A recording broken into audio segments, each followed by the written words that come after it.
everybody from the van. Hello from the van. We're going to do this one in segments because we can't have the windows up for very long because we're in Georgia and it's hot as balls. That's right.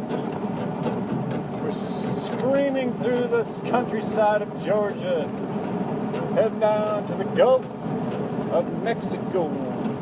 We're going to go jump in the water and then play in St. George Island, which is a fun little island with, like, no trees. Lots of stilt houses, no trees, and it's home to a seasoning store that we played, I think, back in January, and had a very fun time, so we're going to go play there again. So since we're doing this in segments, I want to start off by answering the one question we have from someone who signed the question in such a way that I think this person wishes to remain anonymous. But the question was, Dear Blick, how do I sex? How do you sex? Do tell. Well, I bought a van, but I suppose you could buy a house if that's more your thing, or rent an apartment or a room or anything like that. But you need a bed of some kind, usually. I mean, if you're... depending on how adventurous you are. A bed of flowers? A flower bed? It could be a flower bed. If you have a neighbor that you don't particularly like, you could go fuck in their flower bed. And, you know, I don't know, I'm sure that would piss them off. I have yet to try it, so that theory has not been tested. But make good decisions, make sure your partner is consenting, and use a condom. That's how you sex.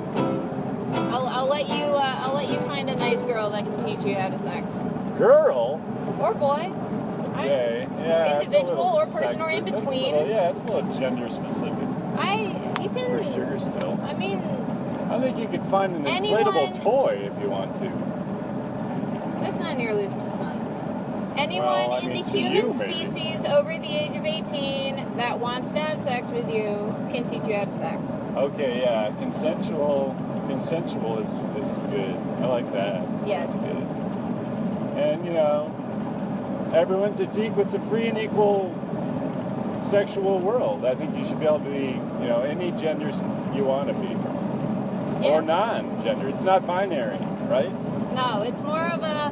I think it used to be a spectrum. I think it's more of like just kind of a cloud of vapor now more than a spectrum. You can just be whatever you want. Yes, in distinguished ways. If you're it's like when you're talking to a crowd of people, you say, instead of saying ladies and gentlemen, you can say guests, distinguished guests, and then you can do the sex in a distinguished way, like with your entire audience? Well, at least I was thinking with bright clothing, like bright teal pants and a bright red shirt and maybe cowboy boots, for example. All right, so if you wear a bright red shirt, teal pants, and cowboy boots to a sugar still show, you will be getting laid.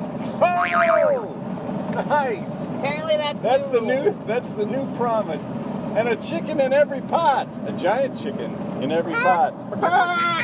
See you soon. Goodbye. We love you.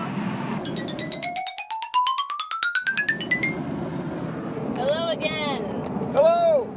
The car is cooled off. I think maybe a quarter of a degree. Maybe. I'm sitting in the sun. Feels hotter to me. At least you're wearing shorts this time. Yeah. A couple days ago, he was wearing pants in the sun, and it's a good thing you don't want any more children. Beautiful red pants, though. They are a little tight for children, but they're fucking fantastic red pants. Raul Malo loved those pants. Raul Malo. That sounds right. He loved those pants. He's like, God, I love those pants. You guys are awesome. Charlie had a starstruck celebrity moment in Taos. It was great. It was good. His eyes were lit up for like the next 3 days. Well, I think it's been 2 months now, actually, and they're still pretty lit up. Does it still make you like giddy inside? Yep, it does. I feel it. I feel the power. Feel the power of the Mavericks. So when the Mavericks hear this delightfully witty VanCast, yes, we would love to open for you. You can hit us up at sugarstill@gmail.com. That's right. And the answer is yes, we would love to open for you. Yes, the answer is yes. Oh, yes. Driving through the South, this is our second time. It is. It's hot as balls. It's our second time doing this, and I'm from Los Angeles, so naturally I was like terrified of the South. It's really beautiful down here, and I want to talk about the Kudzu vine. Kudzu! Which is really cool looking, super invasive. It's basically like that nightmare plant from like horror movies that like comes out of the ground and like swallows you up. Yeah. And that's basically what it does. Like it can grow out of the air. It doesn't need a root. No roots. So it's like an air plant, and it's an invasive species brought over from Japan? I think it's Japanese. Might be Asian. And it was brought over as a garden plant, for... Yeah, a lot of people used it to, like, shade. They would, like, hang it from trellises and use it as, like, shade for their house. Right. But now it's, like, taken over, like, whole, like, swaths of forest. And it looks really, really cool. It looks like a fairy tale kind of thing, because you have these huge trees just completely covered with this thing that looks like ivy. Yeah, it's like leaves. It's like a tree made out of... Or it's like a house covered completely in leaves. It's kind of Hobbit world, like. And when we came through in the winter, it was just the stem, and it looked like fish netting over these trees. And now coming through in the summer, and it's still green. It's really cool looking. But since I've been hanging out with you, and I've met so many people from Wisconsin, a lot of people that I know from Wisconsin are so tied into the earth. Oh. And they talk a lot about invasive plants, like on Facebook and stuff. Oh. And it's been really interesting. Like, no, I don't know. Not a whole lot of people I know from Chicago are into it, or people from LA. I mean, I'm pretty sure LA has no native plants. Yeah, right. It's all palm trees aren't even native. And pine trees. Like, it's a desert climate, and there are the only native plant now is humans. Well. Sure. They've invaded. We're the worst invasive. The worst invasive.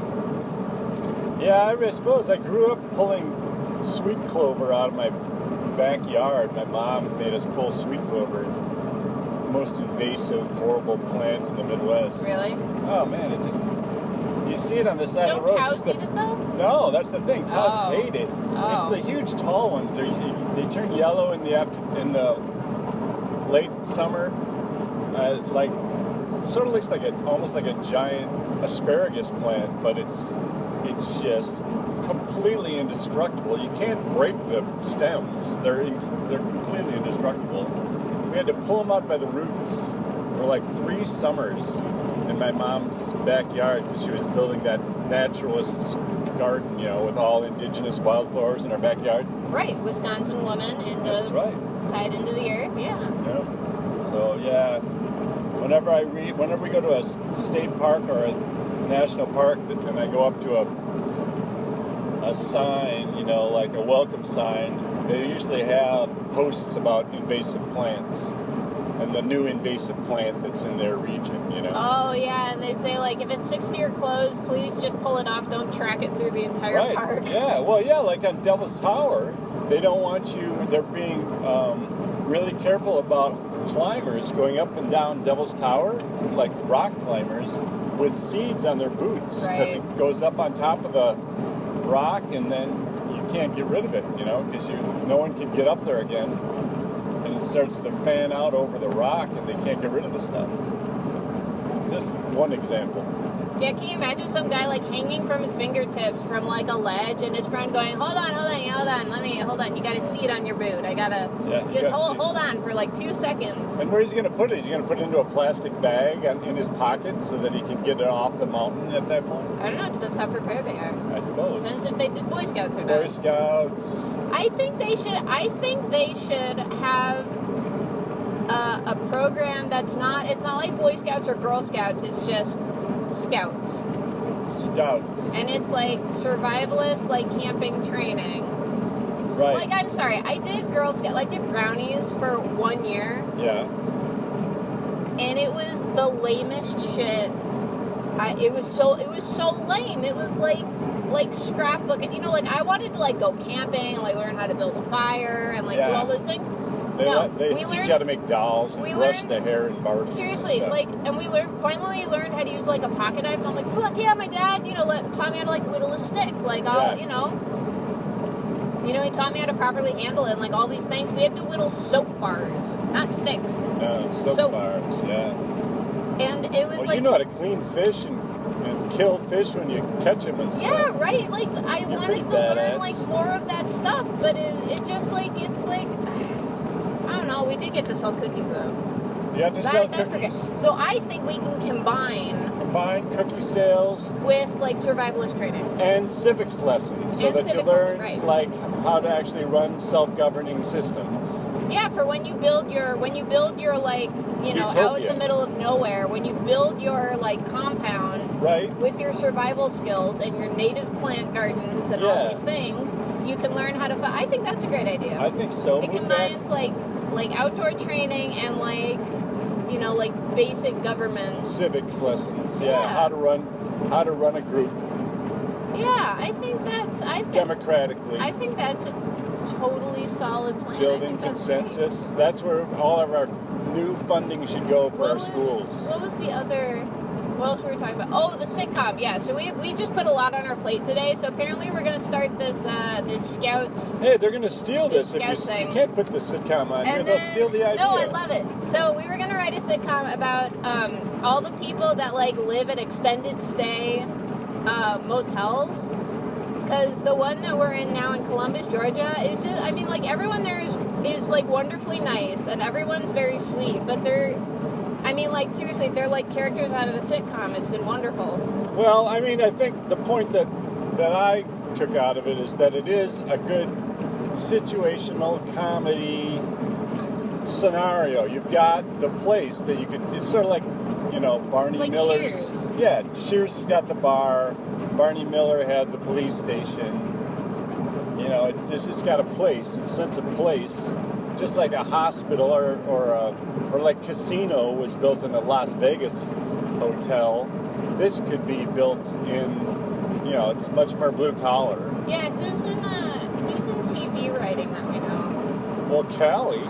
Right, Callie out in LA. So Hi, Callie, you can steal this idea. That's a truck. Hi, truck. Callie can steal this idea and write the new situational comedy. Can we do the soundtrack? Well, I suppose. I think we could write it too, but now you've given it away. Someone's going to steal it from us before we get it done.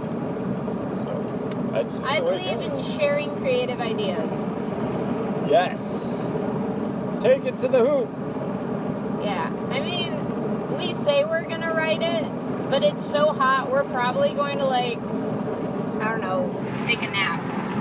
Nap? Jump in the water. We're not going to work on it. Okay. So get some closing. We need a big closing number now. What's the closing number? Dun, dun, dun, dun, dun, dun. Thank you for tuning in to Sugar Still VanCast. There's no closing number. Meow. Yeah. Okay, thanks, bye.